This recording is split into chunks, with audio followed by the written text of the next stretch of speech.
Yang lain Urwah bin Zubair rahimahullah. Urwah bin Zubair juga adalah salah satu orang yang sangat terkenal dengan kesolehannya. Urwah bin Zubair ini anaknya Zubair bin Awam. Zubair bin Awam adalah salah satu 10 orang yang dijamin masuk surga. Anaknya Urwah. Urwah bin Zubair ini pernah duduk bersama dengan teman-temannya. Ada Abdullah bin Zubair, saudaranya sendiri, yang terkenal. Abdullah bin Zubair salah satu perawi hadis. Nanti sempat jadi khalifah beberapa saat. Kemudian ada Abdul Malik bin Marwan. Dan ada lagi satu adiknya Abdul Malik bin Marwan. Duduklah mereka di depan Ka'bah lagi ngobrol anak-anak muda ini. Kemudian mereka sambil berkata, cobalah kita saling memohon kepada Allah, berharap sesuatu yang paling dia harapkan di depan Ka'bah. Siapa tahu Allah kabulkan. Berkatalah Abdullah bin Zubair, saya berharap menjadi khalifah, menguasai Hijaz, Mekah dan Madinah. Lalu adiknya berkata, adiknya lagi, yang satu mengatakan, saya mau menjadi penguasa Khurasan, wilayah Persia. Abdul Malik mengatakan, kalau itu angan-angan kalian, maka saya berharap menjadi khalifah muslimin secara umum, menguasai semua wilayah Islam. Tiga-tiganya sudah berangan-angan, lalu mereka kembali kepada Urwah. Wahai Urwah, kalau kamu bagaimana? Kata Urwah, semua yang kalian harapkan duniawi. Kalau saya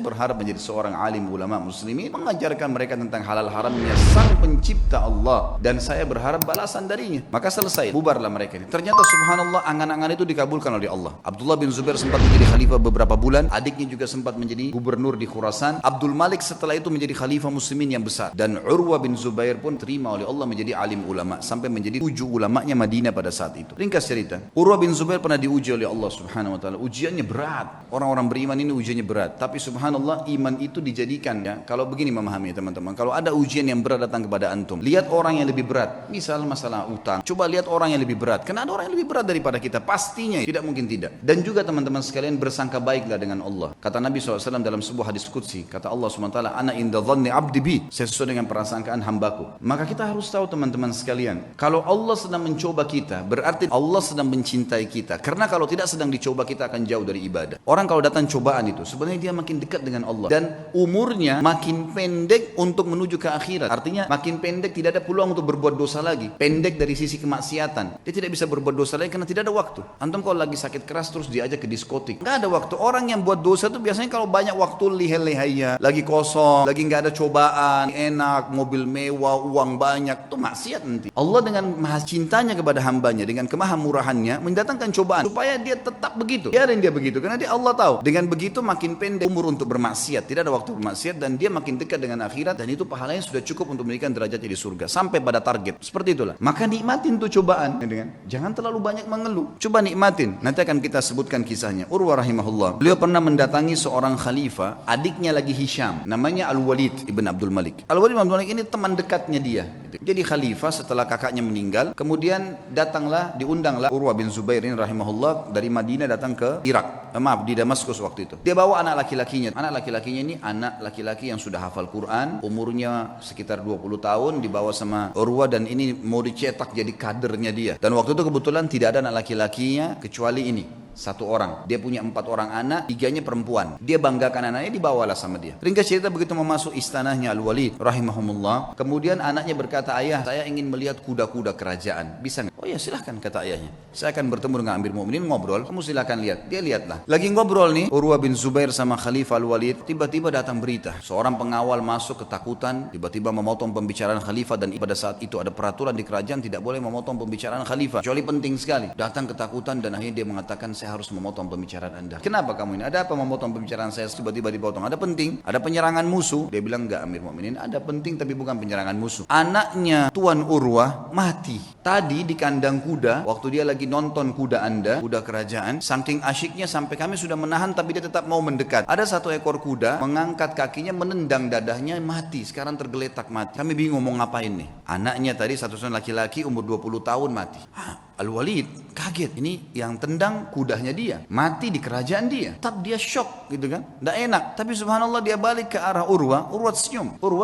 Lalu Urwah mengatakan, inna lillahi wa inna ilaihi raji'un, berikan jenazahnya biar saya yang urus. Dengan sangat tenang dia lihat jenazah anaknya, diuruslah jenazahnya sama dia, dimandikan. Kata perawi kisah ini, tidak ada setetes pun air mata yang jatuh dari matanya Urwah. Dia urus jenazahnya, selesai. Kemudian dia bilang sama Walid, saya mau turunkan anak saya di kuburan sendiri. Begitu turun subhanallah di kuburan, dalam kisah kisah ini dikatakan ada satu penyakit teman-teman, dalam bahasa Arab disebutkan gargarina namanya. Gargarina ini penyakit harus amputasi, nggak bisa enggak. Itu biasa ada di jenis-jenis tanah tertentu. Jadi orang turun tidak pakai sendal, di zaman dulu itu bisa kena dan itu tidak ada obatnya zaman dulu. Dia membusuk tiba-tiba kakinya. Urwah rahimahullah begitu turun, taruh jenazah anaknya, keluar, pas keluar kakinya kena gargarina, kena penyakit, tiba-tiba membusuk ya. Kalau kita mungkin bonyok gitu ya, sudah mulai menghitam tiba-tiba dalam sekejap. Lalu waktu Urwah mau jalan nggak bisa. Ada Walid datang situ, khalifah juga lihat, ini kenapa nih? Panggil tabib, kata ini kena gargarina. Apa solusinya? Harus dipotong. Dalam waktu yang sama nih, anaknya baru mati ditendang kuda, dikubur pada saat itu, dia pun kena penyakit ini. Harus potong kakinya. Amir Mukminin Walid bilang, coba tanya jalan keluar, ada obat? Nggak ada. Ini nggak ada lain. Kata Urwah, waktu ditanya, bagaimana Urwah? Senyum. Inna lillahi wa inna ilaihi raji'un. Udahlah, potong aja. Potong kaki ini, bukan potong daging biasa. Ya, potong aja. Baiklah. Kata Amir Mukminin, baiklah kalau gitu. Taruh Urwah bin Zubair di ruangan yang paling luks di istana ini dan lakukan pemotongan di sana. Taruhlah sebuah tempat yang mewah segala. Tabibnya datang. Tabibnya bilang, wahai Tuan Urwah, kita ini akan memotong daging Anda dan tulang Anda. Tradisi kami adalah harus pasien mabuk, minum khamr, tidak sadar, baru kami potong. Kalau enggak bisa. Kata Urwah, demi Allah saya tidak pernah setetes pun di tenggorokan saya yang haram. Masa sekarang saya mau, begitu cobaan datang saya mau pakai minum ini? Enggak bisa. Lalu apa solusinya? Pokoknya jangan pakai ini. Musyawarah sama Walid, ya Amir Mukminin, bagaimana nih? Tamu Anda enggak mau minum khamr, kita enggak ada solusi lain. Pikirin, cari jalan keluar. Tapi yang penting aman. Gak lama kemudian datang tabibnya, bawa 10 orang laki-laki, semuanya bodyguard, kekar semua badannya. Kata Urwah, untuk apa nih? Untuk pegang Anda nih. Ini daging sama tulang saya akan potong. Gerak sedikit ini sudah salah. Kata dia, saya tidak perlu sama mereka. Lalu apa jalan keluarnya, wahai Tuan? Kaki Anda harus dipotong, kalau enggak nyebar ke seluruh tubuh. Saya akan bertasbih dan bertahlil, berzikir kepada Allah. Kalau kau lihat wajah saya sudah merah, potong kaki saya. Kata tabibnya, ya sudah. Mau apa ini? Enggak ada solusi lain. Baiklah, suruh keluar semua. Lalu kemudian mulailah tabib ini menyuruh 2 orang ya, pendampingnya untuk menyiapkan segala yang berhubungan dengan kebutuhan untuk memotong itu. Lalu Urwah mulai, subhanallah, walhamdulillah, wala ilaha illallah, wallahu akbar. Direnungi dalam hati, diresapi. Dan betul wajahnya berubah jadi merah, memerah. Kata tabib, betul saya lihat wajahnya merah, saya potong kakinya. Saya potong kakinya. Potonglah kakinya. Begitu selesai terpotong, gitu kan? Kemudian ditahan darahnya, lalu saya mengatakan, Tuan Urwah, sampai Urwah berzikir, subhanallah, walhamdulillah, wala ilaha illallah, wallahu akbar. Tutup mata, lalu ditepuk, wahai Tuan Urwah, kaki Anda sudah kami potong. Dia bilang, alhamdulillah. Biasa, kakinya dipotong nih, alhamdulillah. Terus kata tabibnya, tapi belum. Darah masih ngucur. Kami butuh memberhentikan darah itu. Kata dia, berhentikanlah. Dia bilang, tidak ada jalan lain kecuali kaki Anda kami rendam di minyak panas. Nggak bisa, harus minyak panas baru bisa. Minyak panas langsung membuat itu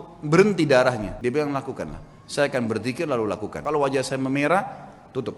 Tapi subhanallah manusia, begitu dia berzikir, ditaruh minyak panas, dia sempat teriak sebentar lalu pingsan. Urwah rahimahullah terkenal tidak pernah meninggalkan rubu' Al-Quran. Rubu' ini 10 juz setiap hari, selalu bacaannya, tidak pernah tertinggal. Dalam kisahnya dikatakan dalam 3 hari khatam Quran, selalu bacaannya. Dan satu-satunya hari yang dia tidak baca 10 juz itu hari itu saja, dikatakan dalam kisah hidupnya. Maka dia punya julukan kalau nggak salah Khazin Al-Quran, sahabatnya Al-Quran gitu loh. Ringkas cerita teman-teman, setelah dipotong, pingsan kan tadi, direndam dengan minyak panas, dia pingsan. Setelah dia bangun, dia bilang, mana telapak kaki saya? Didatangkan. Orang semua heran, kenapa dia bilang minta kakinya? Diambil sama dia, lalu dia bilang, demi Allah, selama 40 tahun belum pernah sekalipun saya gunakan kau ke tempat yang haram, dan saya bersyukur kepada Allah karena kau dikembalikan dalam kondisi kau suci.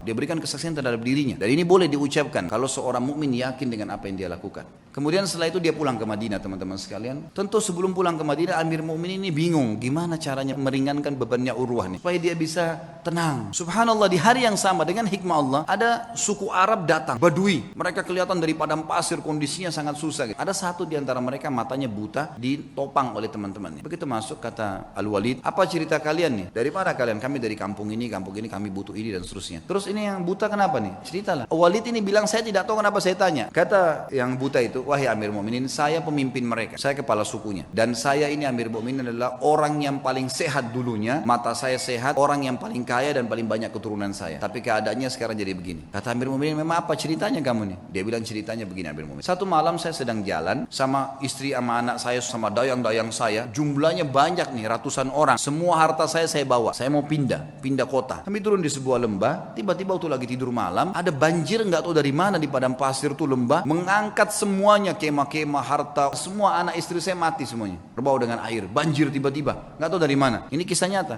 Semuanya hilang. Dia bilang saya pun menyelamatkan diri saya dengan bergelantung di sebuah pohon yang masih ada di situ. Pada saat saya lagi pegang pohon itu, saya melihat air sudah hilang, itu sudah mulai reda. Tinggal ada satu ekor unta dan ada anak saya tergantung dengan bantal tidurnya itu di sebuah ranting pohon gitu. Maka saya pun turun melihat anak saya masih hidup, saya pun coba selamatkan dia. Kemudian saya kembali ke unta tadi ingin membuka talinya. Waktu saya ingin membuka talinya, saya dengar anak saya menangis. Saya balik, ternyata kepalanya sudah di mulut serigala. Dia bilang saya balik mau kejar udah nggak bisa. Anak saya sudah dibawa lari sama serigala itu. Maka saya cuma mau selamatkan diri saya sendiri. Begitu saya balik ke arah unta ini menendang ke mata saya sehingga saya buta. Maka dalam satu malam Amir Mu'minin saya jadi orang yang buta, jadi sakit, anak istri saya hilang, harta saya semua habis. Kata Amir Mu'minin Al-Walid, alhamdulillah yang telah mengutus kamu datang ke sini. Berikan semua apa yang dia mau orang ini dan bawa dia kepada Urwah, suruh ceritakan kisahnya. Ceritakanlah kisahnya untuk meredam. Ya ternyata di atas Urwah masih ada yang lebih berat gitu. Urwah berterima kasih pada Walid, kemudian dia pulang. Waktu pulang ke Madinah orang-orang semua pajak datang nih, sabarlah, beginilah, begitulah dan seterusnya. Saya sebutkan dalam bahasa Arab ya. Kemudian pada saat orang banyak mengatakan kepadanya sabarlah dan seterusnya, lalu dia mengatakan kepada tamu-tamunya, la yakhluwannakum ma tarawun. Jangan sampai kalian merasa sedih dengan apa yang kalian lihat atau kalian mungkin menganggap ini sesuatu yang berat. Faqad wahaballahu azza wa jalli arba'a minal banin. Sesungguhnya Allah mengaruniakan saya 4 anak. Fa akhadha wahidan, dia mengambil 1, wa abqali 3 dan masih memberikan saya 3. Falahul hamd, maka saya bersyukur dengan itu. Wa a'tani 4 minal atraf, dan memberikan kepada saya 4, 2 tangan 2 kaki. Fa akhadha minhu wahidan, dan dia cuma ambil 1 saja. Wa abqali 3 falahul hamd, dia meninggalkan 3, saya bersyukur dengan itu. Kakinya dipotong bisa bersyukur. Luar biasa ini.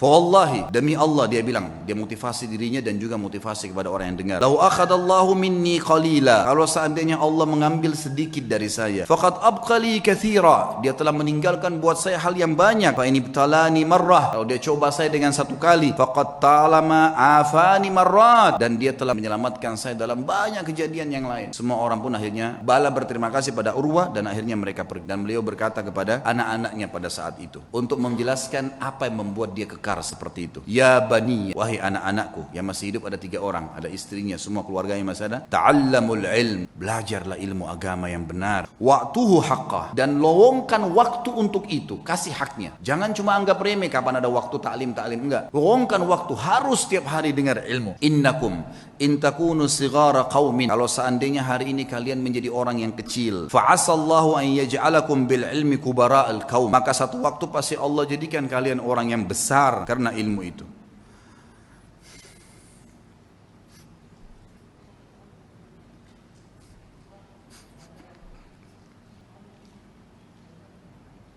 Wasau'ata hal fid dunya akbah min syaikhin jahil, dan sungguh buruk sekali. Apakah ada yang lebih buruk dari orang tua yang bodoh, tidak mengerti agamanya? Lalu beliau berkata juga, iyyakum antarau sadaqata annaha sadaqatun bal i'tabaruha hadiyah. Hati-hati jangan pernah kalian melihat amal yang kalian kerjakan atau sedekah yang kalian keluarkan adalah sedekah yang kalian anggap remeh, tapi jadikanlah sedekah itu sebagai hadiah tahdilillahi azza wajal, yang kalian berikan hadiah kepada Allah Subhanahu wa taala. Wala yahdiyanna ahadukum lillah, janganlah kalian memberikan hadiah sesuatu untuk Allah. Yastahi an yahdiyahu li azizil qaum, yang dia malu untuk memberikan kepada terhormatnya kaum atau pejabatnya satu kaum. Fa inna Allah azza wa jalla azzu wa akramul kurama, karena Allah itu adalah zat yang paling pantas untuk dimuliakan dan dia adalah zat yang paling layak untuk memberikan balasan yang lebih mulia. Wa haqqu an takhtar li hadiyatikum, dan yang paling pantas kalian berikan hadiah yang terbaik dari kalian. Kemudian beliau mengatakan, ya baniya, wahai anak-anakku, kalau kalian melihat dari seseorang perbuatan baik darinya, fa'ammilu bihi khaira, maka pasti jadikan orang itu baik, sangka baiklah kepada orang itu. Wa in kana fi nadarin nasi rajulus su, walaupun dia di mata orang dianggap buruk, fa innalaha akhwatun amsalihah, karena perbuatan baiknya itu pasti punya saudara-saudara kebaikan yang lain. Wa idza ra'aitum min rajulin fi'latar syarr, kalau kalian melihat perbuatan buruk dari seseorang, fahdharuhu, hati-hatilah dari orang itu. Wa in kana fi nadharin nasi rajulun khair, walaupun di mata manusia dia adalah orang yang baik, fa innalaha akhwatun amsalihah, karena perbuatan buruk itu punya saudara-saudara yang ikut dengannya. Wa'lamu, ketahuilah, annal hasanati tadullu ala akhawatiha, semua kebaikan-kebaikan akan mendatangkan saudara-saudaranya. Wa annas sayyiati tadullu ala akhawatiha, dan seluruh dosa-dosa juga memiliki saudara-saudaranya.